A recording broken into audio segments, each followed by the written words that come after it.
Formula One very much has egg on its face this weekend after the Belgium Grand Prix, and it's not a surprise really given how cautious they were in actually starting the race. Now, of course, this was held at Spa-Francorchamps, which is infamous for being very dangerous and very tricky during wet conditions, which it normally is at some point during the weekend. It is the most likely Grand Prix on the current calendar to have a rain-affected session at some point. I believe it's over 50% of Grand Prix that have at least one wet session throughout the weekend. Honestly, I thought it was higher than that. I thought it'd be more than that because at some point it usually does rain around Spa. And while the weekend as a whole up until Sunday was dry, it changed on Sunday. And this did, of course, change things when it came to the junior races as well. Formula 3 and Formula 2 both run around Spa-Francorchamps. They run their Belgian round of the season around Spa at the same time as Formula 1.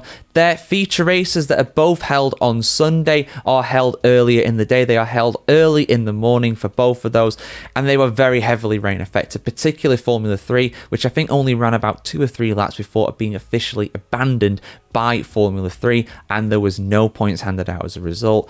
Formula 2, that ended under safety car and ended a few laps early because of the wet conditions. It was just getting too tricky, basically, for the young guys that were competing in that, very inexperienced drivers on the whole. And I have no problem with the FIA cancelling those rounds early in those conditions. I think it's absolutely appropriate. Of course, it's not that long ago that Antoine Hubert, of course, tragically passed away in Formula 2, albeit, of course, not in wet conditions, but still it shows how dangerous of a track this still is, particularly for young and inexperienced drivers. Formula 1, though, is a different kettle of fish, and I don't have a big problem with the delay they had at the start. It was very wet. I can understand their caution when it came to that, but I do think that probably went on a bit too long. And then, of course, when we did get racing, as it were, when the race actually started, we had 4 laps behind the safety car. And it wasn't even that wet. Yes, it is tricky. Yes, it is challenging. But this is Formula 1, for goodness sake. We saw what running in wet conditions is like. Last time out at Silverstone, 3 weeks ago, I was praising Formula 1. I was saying this was fantastic. They did the right things at the right times. They threw the safety car when they had to. And yeah, it was a bit borderline to say the very least at times, for sure. There were some scary accidents. Isaac Hadjar against Kimi Antonelli. That was a particularly tricky one, but that is racing. That is Formula 1. It is dangerous. It always will be dangerous. It says it on the ticket. Literally, it says it on the ticket for the fans. But to run behind the safety car for 4 laps at the start, I don't understand it. I mean, after that first lap, it was abundantly clear that it was safe enough to go racing. It was barely even raining at that point. Yes, there was standing water on the track, but not a lot. Not a lot at all. I do think it was a bit farcical from Formula 1.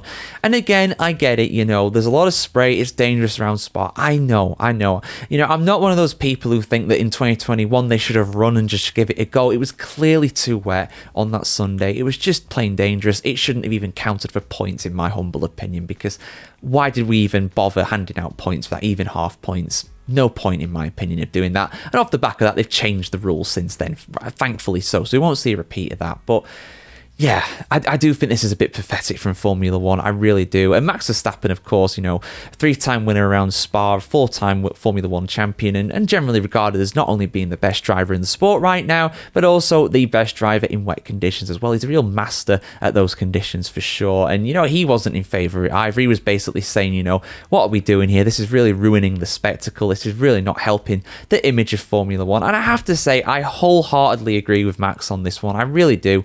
I do think it's a bit pathetic from Formula 1. It does give fuel to the fire of the critics of Formula 1 that say they're all prima donnas, they're not real racers, they're not the best drivers in the world because they don't race in the most difficult conditions. The endurance racers, they're the real racers. The IndyCar racers, they're the real racers. They race the fastest around those ovals, I don't agree with those viewpoints by any means, I really don't, but it just gives fuel to the fire to the detractors of Formula 1, and I do think as well it just hurts the image of the sport. You want to be attracting new fans to the sport all the time, and Formula 1 in general does a very good job of that, but this is not going to attract anybody.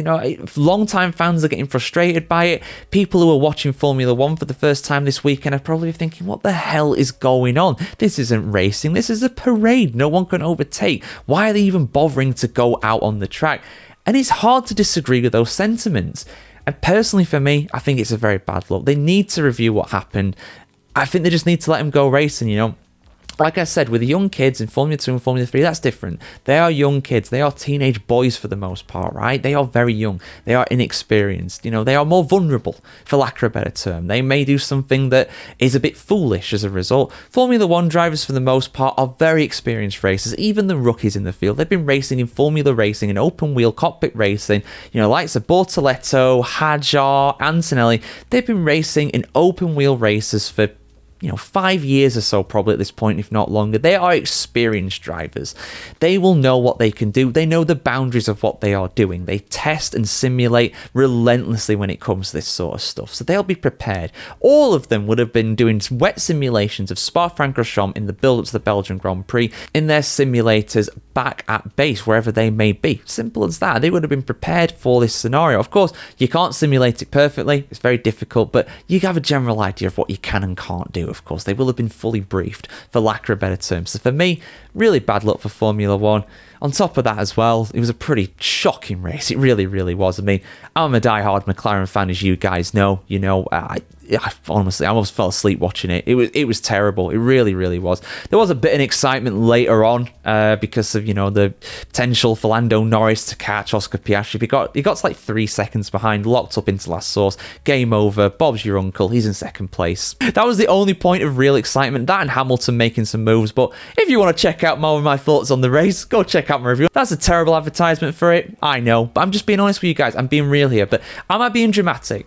Did they do the right thing? Were the stewards right to delay the race effectively for as long as they did? And then, of course, only go out for 4 laps behind the safety car at the start before getting underway? Get your thoughts in the comments below, guys. I want to hear what you have to say as always. Like, share, comment, subscribe. As always, and have a fantastic day wherever in the world today, guys. See you very soon.